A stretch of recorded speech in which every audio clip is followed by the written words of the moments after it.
Tepat 3 November 2025, hari bahagia untuk Fuji. Di mana Senin 3 November, Fuji mendapatkan surprise dari sahabat, teman kantor, dan keluarga.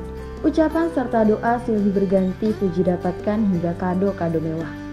Inilah momen perayaan ulang tahun Fuji yang diabadikan.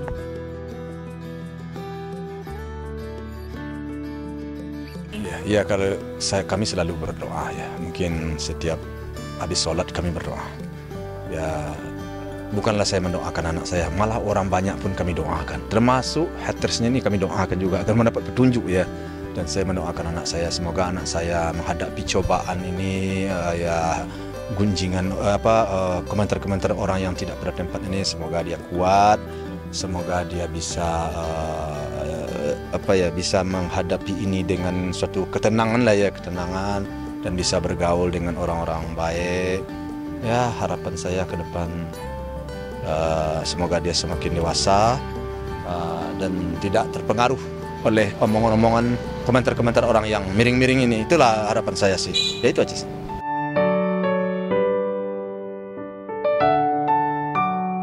Namun, di hari bahagia dan bertambahnya usia yang cukup dewasa, 23 tahun, membuat sang ibu menangis karena kena dampak bulian haters yang membuli Fuji.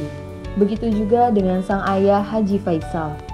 Ulang tahun ke-23 bukan membuat Fuji tak lepas dari serangan haters dan juga bulian. Mungkin benar kata pepatah, semakin tinggi pohon semakin kencang angin yang menerjang. Itu pun dibenarkan oleh sahabat Fuji seperti Erika Karina dan Rachel Fenya.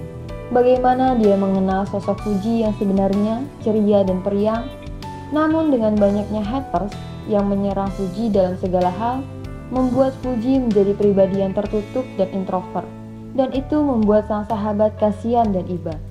Fuji itu hidup seperti di penjara.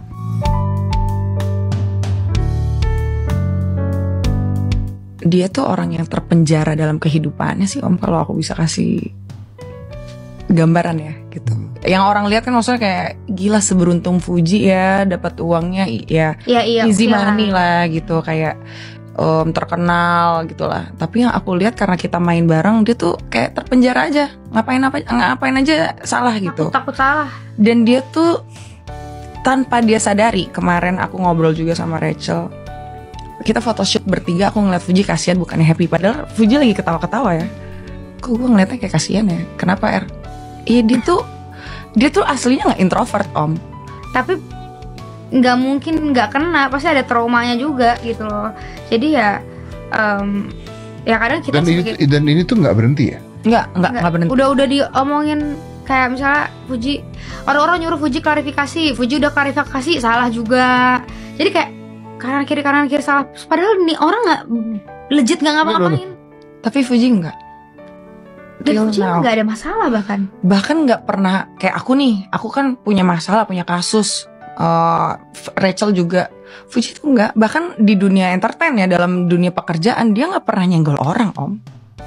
Cuman nggak tahu ya kenapa, aku sempat mikir gini, apa karena Fuji punya impact yang besar ya di dalam sosial media, jadi orang berbondong-bondong membawa nama dia untuk mendapatkan satu attention. Iya gitu. Dia masih sendiri sekarang. Kenapa Uti memilih sendiri Pak Ji, tahu nggak? Ada trauma atau pengen fokus karir dulu, seperti apa Pak? Tentu banyak sedikitnya pasti ada sesuatu yang ya mungkin kalau kamu bilang trauma bisa jadi juga, atau umpamanya dia mau menenangkan pikirannya bisa jadi juga. Memang benar seperti itu adanya. Artinya saya merasakan dan saya melihat dan bahkan itu sudah menjadi persoalan di kami di keluarga. Kenapa sih anak kita selalu ya ada aja omongan-omongan yang artinya postingan-postingan yang tidak pantas dilemparkan ke anak kita. Artinya komentar-komentar yang tidak pada tempatnya menurut saya. Nah, kita selaku orang tua akan berpikir di situ ya, atau kita bertanya-tanya, atau kita mempelajari. Kami mempelajari apa sih kesalahan anak kita. rasanya setelah kita pelajari, ya bukan kita mengatakan anak kita benar selalu, tidak ya, pasti ada kelemahan. Karena kita manusia kan bukanlah malaikatnya. Tapi setelah kita pelajari, rasanya nggak ada dia merugikan seseorang, nggak ada dia menjatuhkan seseorang atau menghinakan seseorang sejauh ini menurut saya sih ya.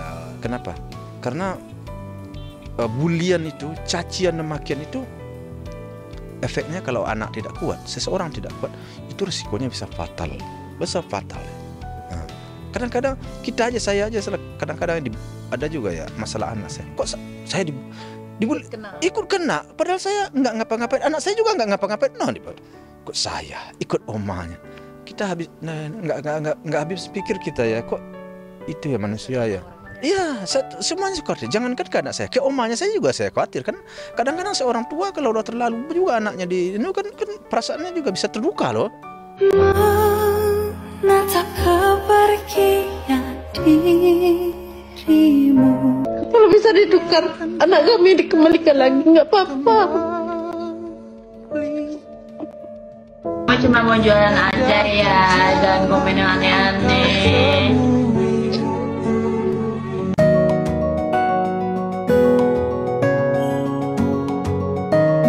Namun, apapun itu, Fuji tak dapat mencegah orang-orang yang membenci dirinya untuk tidak dapat membulinya. Tak bisa membuat orang-orang senang dan percaya semua kepadanya. Fuji adalah Fuji, gadis periang, cantik, dan tidak sombong. Kisah perjalanan hidup seorang bernama Fuji selalu mengundang rasa penasaran, baik dari jodoh, karir, dan bahkan kehidupan pribadinya. Apapun itu, doa terbaik untuk Fuji dan keluarga agar semua berjalan dengan baik dan bahagia akhirnya.